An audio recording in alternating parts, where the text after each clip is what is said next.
Salut à tous, c'est Vince et aujourd'hui on se retrouve pour une nouvelle vidéo et plus précisément une nouvelle vidéo de ma série où j'analyse le travail des autres photographes, les travaux de gens que j'apprécie, que je découvre au gré de mes rencontres sur le net, au biais de mes rencontres en exposition, sur Instagram, sur Facebook, sur 500px, etc. Des gens qui méritent d'être découverts vraiment pour la qualité du travail qu'ils fournissent et c'est toujours intéressant d'analyser le travail de ses confrères, de ses collègues dans la profession pour être inspiré soi-même et pour découvrir d'autres genres d'images tout simplement et ouvrir son esprit créativement parlant.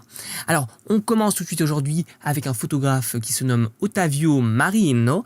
Je pense qu'il est italien d'après les quelques trucs que j'ai vus. En plus il travaille beaucoup pour Vogue Italia, mais alors attention, malheureusement je n'ai pas beaucoup d'infos sur ce gars. Il y a son site, il est inexistant, c'est-à-dire il a seulement une page Facebook. Je pense que je sais pas pourquoi, en tout cas c'est pas un photographe qui est très présent sur le net, sur les réseaux et tout, pourtant il a un talent quoi, c'est vraiment pas un mec qui débute et tout, mais et puis bon, s'il travaille pour Vogue quand même, il y a respect quoi, et non, j'arrive pas vraiment à trouver d'informations, donc j'ai vraiment rien malheureusement, même sur ses techniques et tout, et c'est bien dommage. Mais voilà, du coup, il n'y aura pas de critique de son site aujourd'hui, parce qu'une page Facebook, c'est juste une page Facebook, vous savez à quoi ça ressemble. Du coup, on va attaquer tout de suite finalement avec ces images, l'analyse de ces images. C'est dommage parce que du coup, vu qu'on ne connaît pas l'homme, je peux pas vous expliquer un petit peu pourquoi il a fait ça et tout et comment, mais on s'en fiche puisque ces photos parlent d'elles-mêmes. Ça, c'est intéressant, les artistes où les photos sont tellement puissantes émotionnellement qu'on n'a pas besoin de toute la backstory du gars pour comprendre en fait comment ça se passe dans son game à lui, quoi. Tout simplement, de très jolis mots que nous avons utilisés. Alors ce gars en fait, il fait des photos très différentes. Alors il n'y a pas beaucoup encore une fois de photos de lui sur internet, il y en a très peu, du coup je vais devoir malheureusement faire une vidéo un peu plus courte cette semaine, mais donc il a une série qui est très intéressante au niveau du corps, du studio, de l'architecture, donc je vais vous montrer après. Et avant en fait il a fait beaucoup d'images avec un effet tableau, un effet renaissance, peinture à l'huile, éclairage, le Caravage et tout, pour ceux qui connaissent, clair-obscur, effet de lumière intérieure, ton ocre et tout, qui est très intéressante. Du coup, je me demande vraiment comment ce gars s'y est pris, parce que ces photos, quand on les regarde, ça a vraiment un effet, vraiment on dirait des tableaux, quoi. On dirait que c'est dessiné, mais non, je vous assure, c'est un photographe, le gars. Alors, je sais pas comment il fait son post-traitement, ni quoi que ce soit, ni à quel appareil, mais c'est vrai qu'aujourd'hui, on peut rajouter des effets de craquelure, des effets de peinture avec des algorithmes et tout, mais ça suffit pas, quoi. Je veux dire, vous pouvez faire ça, vous pouvez prendre un selfie ou une image de n'importe quoi et mettre des effets de craquelure, mais ça va être deg, tout simplement. Il suffit pas, en fait, de croire que pour faire un effet tableau, vous appuyez sur l'effet tableau de votre application pourrie. Non, c'est pas comme ça que ça marche. Et d'ailleurs, Prisma qui donne un effet dessin, parfois ça rend extrêmement bien, et moi-même je suis le premier à l'utiliser, cette application, mais c'est pas pour ça qu'on va avoir un effet tableau. Et donc là, en l'occurrence, il y a vraiment un effet tableau, et l'effet tableau, il se trouve dans la gestion de la lumière et des couleurs aussi. Puisque c'est la lumière qui a vraiment donné cet aspect irréel à l'image, ce volume dans les vêtements, qui va détacher les corps de l'arrière-plan, qui va donner une couleur aussi aux matières, aux textures. Et donc là, je sais pas du tout comment il a fait, je sais juste que c'est de Vogue, on voit le gros logo ici. Mais le logo de Vogue, il est assez stylisé quand même, ce genre de signature qu'on peut se permettre de laisser dans une image. Non, je déconne, les signatures, c'est vraiment à proscrire. Et bon, là, c'est vraiment des photos récupérées de sa page Facebook qui sont compressées à mort en plus. Du coup, la moitié sont floues en fait, mais c'est pas à cause de lui, quoi. Parce que quand on a ce degré de maîtrise... Donc juste là, je voulais vous montrer donc ces deux personnages finalement. C'est dans les duos en fait, c'est compliqué de faire poser deux mannequins en même temps parce qu'on ne sait jamais quoi leur faire tout simplement. Et là en fait, ils se regardent pas. Et souvent dans plusieurs photos, plusieurs shoots que vous avez sûrement dû voir avec deux mannequins, ils se regardent sans arrêt. Il y a une interaction entre les deux personnages. Or là, il a réussi à faire autre chose, à créer une histoire, à créer une émotion, à créer une scène différemment que si les personnages interagissaient entre eux. Alors ils interagissent, mais je veux dire pas par le regard. Ils sont pas obligés, deux personnages ne sont pas obligés de se regarder pour interagir entre eux. Et c'est ça que, malheureusement, on voit la plupart du temps. Et donc, c'est pas vraiment très original. Et là, vraiment, donc, il y a autre chose, parce que ce personnage ici est caché à la fois donc, de celui-ci. Peut-être qu'il a des remords envers celui-ci, il lui a menti ou quelque chose comme ça. Et la lumière, il est caché aussi de la lumière. Il est vraiment dans l'ombre totale, de A à Z. Il y a juste, finalement, sa robe qui dépasse un tout petit peu, pour dire peut-être qu'il y a encore un peu d'espoir et tout. Et finalement, ces images, c'est vraiment comme des tableaux. C'est-à-dire, on pourrait passer des heures à les analyser dans le sens historique. On peut imaginer plein de choses, peut-être que ça c'est des lettres et tout qui ont annoncé des mauvaises nouvelles, là elle en peut plus de la vie, ça soit sur son visage et tout.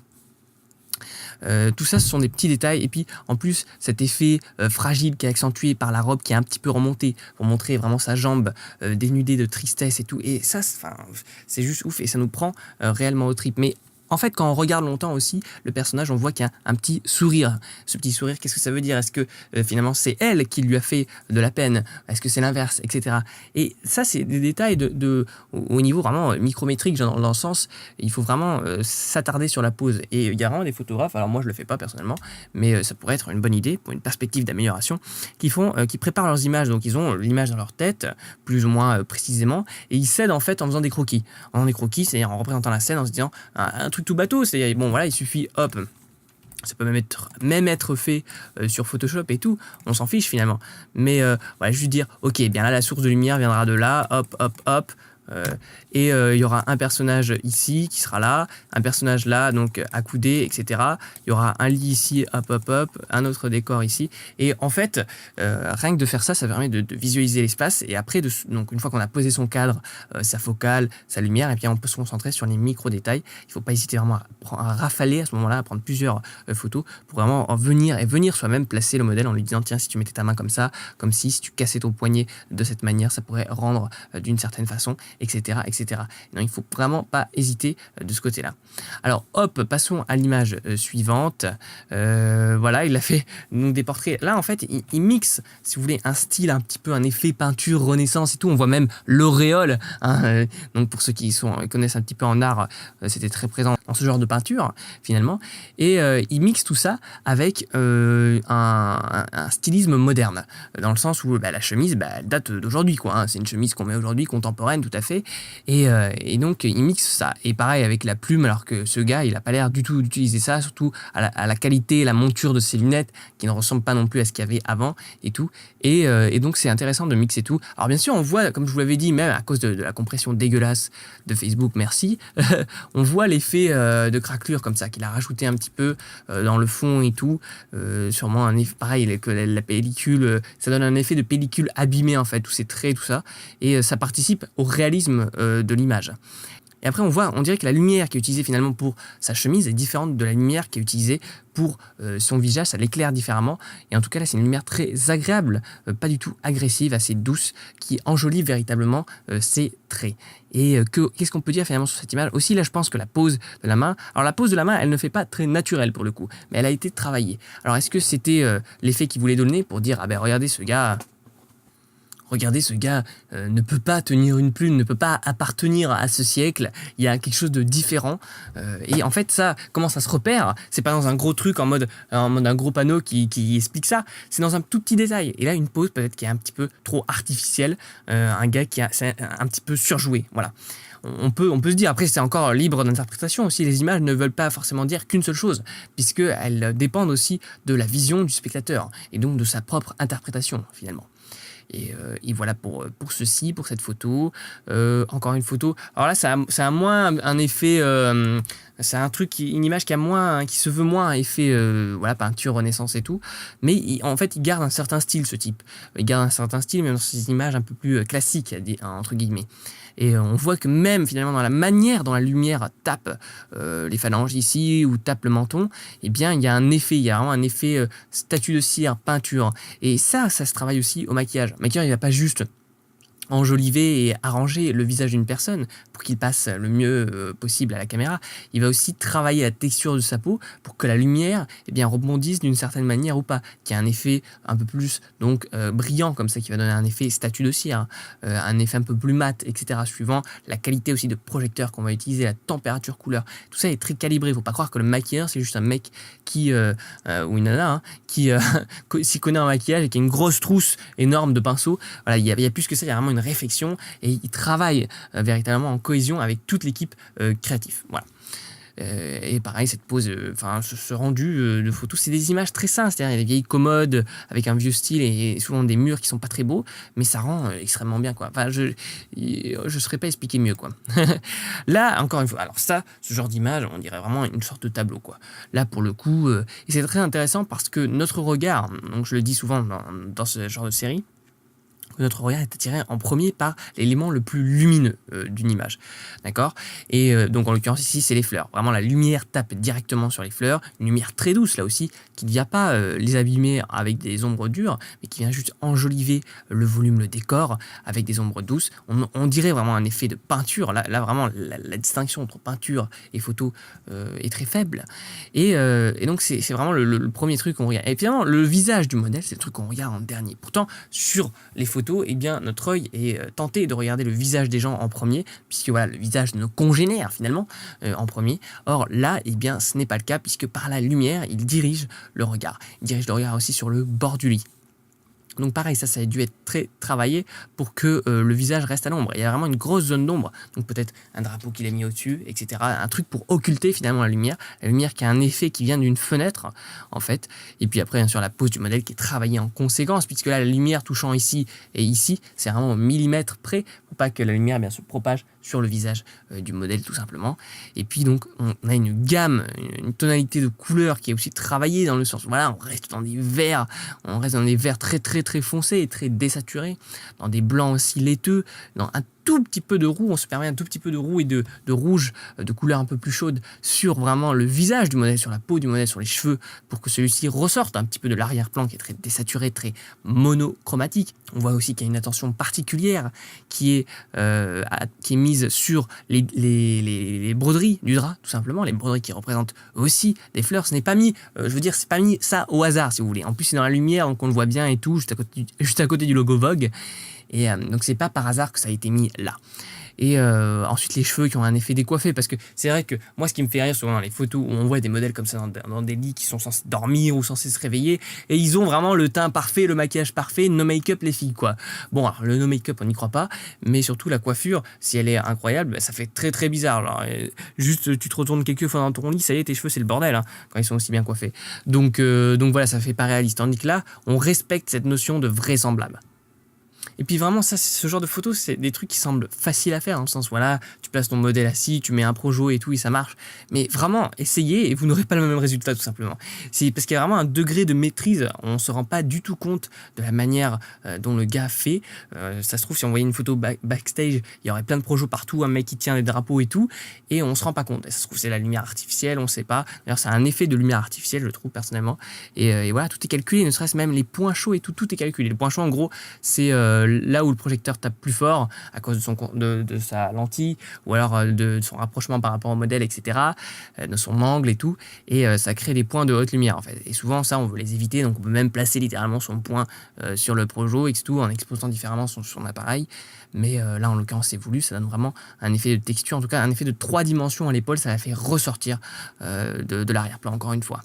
Hop, image suivante, alors là, voilà, on dirait littéralement c'est une copie d'un tableau qu'on pourrait trouver au Louvre, clairement, mais en photo. Et ça c'est ouf. Ça c'est ouf de se dire que ça c'est une photo. Vraiment, et puis même avec cet effet de lumière volumétrique. C'est dur de faire apparaître la lumière. Alors en extérieur c'est très dur aussi, il faut vraiment qu'il fasse brouillard et tout. Et d'ailleurs ça donne des effets incroyables. N'hésitez pas quand il y a du brouillard vraiment à sauter dans votre bagnole, à allumer les phares et à faire des effets créatifs avec. On peut trouver énormément de choses comme ça. Et pour avoir ce genre d'effet, alors là on voit en plus que c'est très abîmé par la compression et surtout par la grosse texture qu'il a foutu par-dessus, mais c'est volontaire encore une fois, de donner cet effet vieillot vintage à cette image pour qu'elle ressemble encore plus à un tableau.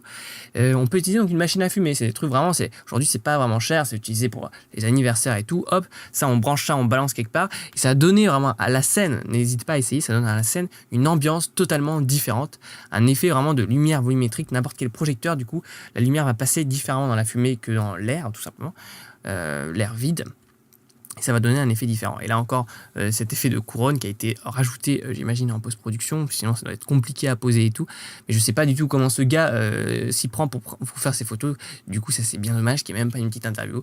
Mais voilà, hop. Et puis alors là que finalement le décor soit surexposé, ça pose personne. Ça gêne personne que le décor de la fenêtre derrière soit surexposé. Enfin, on s'en tape complet. Je veux dire, bon, il n'y a pas besoin de faire du HDR et tout pour avoir tous les détails. En plus là, c'est volontaire, c'est-à-dire c'est un personnage qui regarde nulle part finalement, qui regarde ni ses mains, ni la fenêtre, ni le décor qui est derrière elle, et qui peut être perdu, peut-être, ou alors peut-être qu'elle est au paradis, enfermé vraiment dans une maison noire et tout, on voit absolument rien. C'est le néant, même cet effet de fumée qui est inquiétant et tout. Donc voilà, même si on peut dire que cette image, on pourrait dire, hein, cette image n'est pas réussie techniquement parlant. D'ailleurs, si vous mettez cette photo sur les forums, elle va sûrement se faire destroy. Oui, on voit pas bien. Oui, il y a trop de vignettage. Oui, les ombres sont trop contrastées. Oui, les hautes lumières sont brûlées. Mais on s'en tape, cette image est bien meilleure qualitativement parlant que beaucoup de photos techniquement réussies sur ce genre de forum. Donc faites attention au forum. Je sais que je l'ai dit plusieurs fois dans ce genre de série de vidéos, mais il faut y aller avec des pincettes et vraiment avec un gros bouclier contre les critiques. C'est pas parce qu'une photo est techniquement réussite qu'elle est de bonne qualité au niveau photographiquement parlant. Et l'inverse est vrai, c'est pas parce qu'une photo est techniquement pas réussite qu'elle n'est pas bien photographiquement parlant. Voilà, donc faites attention.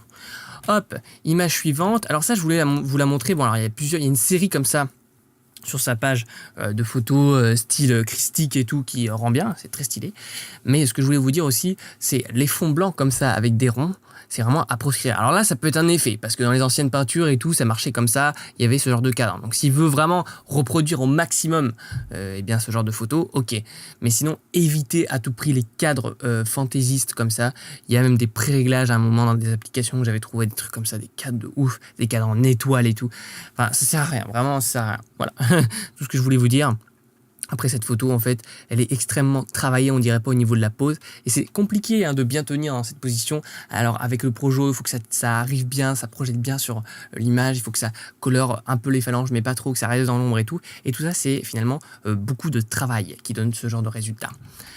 Hop, donc là une autre image pareil avec le même modèle avec voilà, j'avais même pas remarqué mais c'était du sang, pareil on reste dans une gamme tonale similaire on reste donc avec un petit peu de jaune, ça fait écho à la peau, les lèvres ici qui font écho au sang et au drap rouge. Alors ce drap rouge en type velours, type royal et tout, c'était beaucoup utilisé dans les anciennes peintures comme ça, parce qu'on dessinait tout simplement les personnages royaux et là en l'occurrence ça rend extrêmement bien aussi en photo. Et vous voyez, toutes ces photos, alors bon, c'est à cause aussi de la compression, hein, Facebook, bien sûr, mais elles ne sont pas toutes trop sharp, trop nettes. Le piqué n'est pas trop important. Parce que si on regardait l'effet de peinture, en effet de peinture, on n'avait jamais un piqué de Tic Zeiss, hein, on s'en foutait. Voilà, la netteté était différente. Et c'est pas parce qu'une image est parfaitement nette, finalement, a un piqué incroyable. C'est pas parce que vous n'avez pas le dernier objectif Zeiss que ça rend pas bien, puisque ce genre de photo, c'est littéralement un chef-d'œuvre au niveau de la lumière, au niveau de la pose, au niveau de la mise en scène, de l'émotion qui s'en dégage. Et pourtant, eh bien, il n'y a pas un piqué de ouf. Donc, c'est pour aussi vous faire relativiser l'importance de ces petits détails qui sont apparus avec la photographie, avec la pratique de la photo, et qui n'étaient pas présents dans la peinture et dont tout le monde s'en foutait, quoi, littéralement. Et vous voyez comme, finalement, avec des projecteurs, ou avec ce qu'il a utilisé, en fait, pour faire l'éclairage, eh bien, on donne vraiment une texture, un volume aux vêtements, au tissu. Parce qu'un tissu, quand on le place dans une pièce qui est illuminée de manière uniforme, c'est-à-dire, voilà, par une lampe au plafond, imaginons, il y a une seule source d'éclairage, à la limite 2 avec une lampe de chevet, eh bien le drapé ne va pas avoir un volume intéressant, va être normal entre guillemets, c'est ce que voit tout le monde tous les jours. Et en fait, dès qu'on commence à multiplier les sources de lumière sur une texture de drap, qui a beaucoup de plis, beaucoup de matière, finalement une texture intéressante à exploiter, qui se pose en plus sur une forme souvent, que ça soit un corps ici, que ça soit sur la tête d'oreiller, que ce soit sur l'oreiller du coup, que ça soit sur un lit ici, eh bien il va se poser d'une certaine manière et donc on peut venir retoucher manuellement, c'est-à-dire sur le terrain encore une fois, hein, n'attendez pas Photoshop, vraiment n'attendez pas, faites tout ce que vous pouvez sur le terrain, de venir retoucher manuellement, eh bien ces plis, venir leur donner une certaine forme et jouer ensuite avec différentes sources de lumière pour créer des ombres, des sortes de montagnes lumineuses, eh bien ça peut être très intéressant et très créatif et même très amusant sur le terrain. Parce que vraiment on peut faire énormément de choses avec un truc qui dans une lumière uniforme eh bien, est tout plat tout simplement, n'a pas de détails et semble tout simplement anodin puisque on côtoie finalement tout ce genre de tissu tous les jours, que ça soit pour dormir sur son canapé, sur ses draps et tout. Donc n'hésitez pas vraiment à donner une forme pareil, là ça n'a pas été juste posé au hasard et hop vas-y mets ta robe comme ça et ça rendra bien. Vraiment je suis sûr, méticuleusement, je vais y arriver, le gars est venu placer le vêtement vraiment d'une certaine manière pour qu'il épouse les formes ou non, justement, et qui fasse rebondir la lumière d'une manière spécifique. Ouais, pour ça. Alors ça, je voulais vous montrer cette photo parce que c'était intéressant. Donc ça, c'est une exposition qu'il a faite. Encore une fois, on n'a pas trop d'informations. Il n'est pas très internet, ce gars. Bon, il se concentre plutôt sur la qualité de l'image, qui n'est pas si mauvais que ça, qui n'est pas une si mauvaise idée que ça. Et pour vous montrer en fait combien il était intéressant de mettre en scène, au-delà de ses photos, son exposition même. C'est-à-dire de choisir un lieu qui soit en cohérence aussi avec ses photos. Si vous faites des photos studio sur fond blanc, voilà, je sais pas, avec des gens qui ont des draps et tout, n'hésitez pas, des morceaux de tissu, à faire ça dans une galerie très unie. Alors bien sûr, après on fait suivant la possibilité, mais c'est aussi le taf finalement du mec qui s'occupe de la galerie, de mettre en scène vos photos, donc avec des projecteurs, avec des cadres plus ou moins épais, à une distance du public, calculé, hein, tout est calculé, avec un éclairage du plafond calculé, avec vraiment un positionnement par rapport au sol calculé, suivant la taille de la photo, suivant le sujet où il se trouve, au centre, s'il est décentré et tout. Et pour vraiment mettre en scène et pour avoir l'expérience du visiteur, l'expérience utilisateur, la meilleure qui soit, pour voir les photos dans leurs meilleures conditions. Au-delà, bien sûr, je ne parle pas de la qualité du tirage, de la qualité du matériau sur lequel est imprimée la photo, puisque ça, bien sûr, ça va de soi. Mais je parle bien de la mise en scène même de l'exposition. Voilà, c'était juste une petite photo, la seule photo backstage carrément qu'il a. Alors là, c'est une image très très intéressante, pareil, avec un effet tableau, et ça marche bien. Vraiment, essayez, quand vous êtes dans un intérieur, fermez les volets ou fermez les rideaux et ouvrez-les un tout petit peu pour juste voir en fait la fuite de lumière que cela va produire. Et généralement, ça rend extrêmement bien parce que eh bien, tout est dans le noir, donc ça va créer un dégradé intéressant à partir eh bien, du centre de la source lumineuse, et l'effet qui va se répercuter surtout sur les modèles, eh bien, ça rend extrêmement bien. En tout cas, j'en ai fait l'expérience plusieurs fois pour vous le dire. Donc voilà, cet effet est en plus simple entre guillemets à mettre en place, puisque voilà, c'est de la lumière naturelle, il demande juste une fenêtre, une source de lumière, et hop, et un appartement. Et alors là, c'était intéressant parce que donc voilà, il a un décor totalement vide, je sais pas où il a fait ça, peut-être dans une maison abandonnée au vu du mur craquelé, à moins que ce soit lui qui l'ait rajouté en post-prod, ou alors dans un truc d'urbex, ou je sais pas du tout. Mais je pense aussi qu'il a agrandi artificiellement le décor ici. C'est possible aujourd'hui avec Photoshop, hein, tout est possible. Et donc, ce qui est intéressant, c'est que finalement, le sujet principal et même le source de lumière, l'endroit où l'œil pourrait se concentrer davantage, eh bien, représente une toute petite portion, finalement, même pas un tiers de l'image. Et tout le reste est occupé par du vide. Et ça, c'est une composition qui, c'est vraiment prendre des risques que faire cette composition, puisque c'est inhabituel, ça respecte aucune règle, entre guillemets, et pourtant, ça rend bien. Il y a quelque chose qui se dégage de cette photo. Vraiment la solitude peut-être de ce personnage qui a entassé toutes ses affaires près de la lumière parce qu'il n'en peut plus du noir. Et peut-être ça, c'est son intériorité. C'est tellement grand, tellement vide. Il est seul au monde et ça marche extrêmement bien. Alors pour vous dire, moi, il y a quelques temps, j'ai fait un workshop avec le Turc, un photographe incroyable, dont je vous en reparlerai sûrement sur cette chaîne. Et le gars m'a dit... Donc on faisait des photos en studio et tout, et donc moi je cadrais comme j'avais l'habitude, en respectant et tout, ma vision et tout. Le mec il a pris mon appareil photo, et il a fait des photos mais complètement what the fuck quoi. Il a essayé des angles totalement différents, un grand angle alors qu'on était ultra loin du sujet, on le voyait carrément pas, le sujet était tout petit comme ici. Pareil, il prenait des photos dans toutes les directions, il m'a dit n'hésite pas à essayer des cadres qui n'ont rien à voir avec ce que tu fais d'habitude. Vraiment à prendre le contre-pied de tout ce que tu peux voir qui a été fait et tout. Et en fait il y a certaines photos qui rendaient bien, parce que en fait, eh bien, on voyait donc le studio, c'est-à-dire le fond, l'éclairage, donc on voyait le projecteur, bien sûr, à cette distance, parce que j'étais vraiment très loin du modèle, et on voyait même les gens qui attendaient à côté et tout, mais à cause du flash, eh bien, ça crée un effet et de la vitesse d'obturation élevée, donc tout était dans la pénombre, un peu comme cette photo finalement. Il y avait les personnages du stage, enfin les gens qui assistaient au stage avec moi ici, et ça rendait extrêmement bien en fait. Et finalement cette photo backstage était en elle-même artistique, et il m'avait montré, voilà, il n'hésite pas à faire des photos, des compositions totalement débulées, totalement what the fuck on peut le dire, ça peut rendre extrêmement bien. Et là, en l'occurrence, c'en est un exemple parlant. Hop. Alors là, on commence donc avec des images extraites de sa série qui se nomme Less is More, qui sont des photos totalement différentes de ce qu'on a vu avant. Pourtant, c'est bien le même gars, parce que voilà, sur sa page Facebook, il y avait aussi ces photos-là, donc je ne me suis pas trompé. Mais comme quoi, on peut avoir des styles complètement différents et antagonistes parfois. Mais là, en tout cas, il voulait se concentrer sur autre chose que les peintures style Renaissance et tout. Alors, c'est la première fois qu'on voit un texte de lui, je vais donc vous le lire. Il dit sur cette série même « J'ai toujours aimé l'architecture pour sa précision claire et inexplicable. L'architecture, comme la géométrie euclidienne, a clarifié tant de concepts que je ne pouvais comprendre, ou au moins les a rendus plus compréhensibles. J'aime la géométrie parce que c'est une science exacte, tout comme l'architecture. Mon projet Less is More s'inspire de la philosophie de l'architecte Ludwig Mies van der Rohe, compliqué son prénom, et de son concept d'essence. Alors ce concept, je ne le connais pas, je n'ai pas trouvé grand-chose sur le sujet.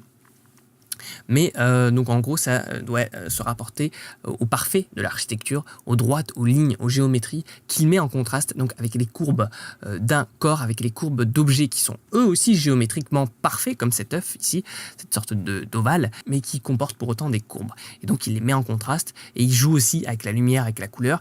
Et ces photos, en fait, on n'a pas grand chose à dire dans le sens, ça se regarde bien sûr en série, c'est-à-dire c'est vraiment un travail qui se regarde à la suite pour voir peut-être des petites subtilités entre les différentes images, pour comprendre ce qu'elles veulent dire aussi, mais il n'y a pas grand chose à dire au niveau de la composition, etc. C'est surtout des photos très unies, très simples, très géométriques, très pures, qui reposent l'esprit. En fait, quand je regarde ces images, vraiment, il y a un effet de calme et de bienséance qui s'installe en moi, et en tout cas, c'est comme ça que je les ressens.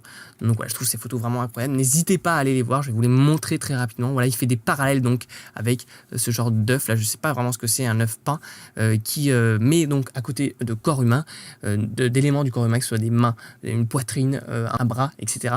Et il le met en parallèle donc avec des géométries d'architecture, donc des escaliers, des cadres, des coins de murs, des couloirs, etc., etc.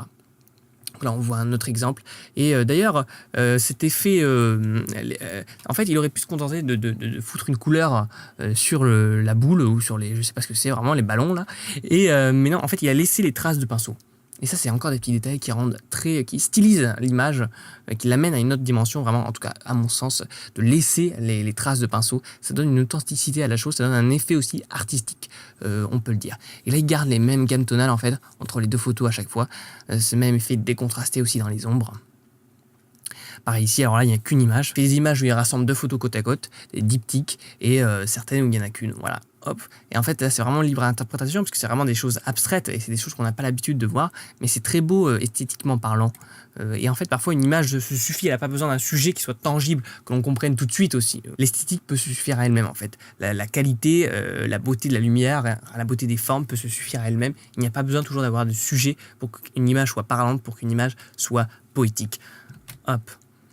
Voilà, encore une autre photo. Rien à dire en fait, c'est si beau.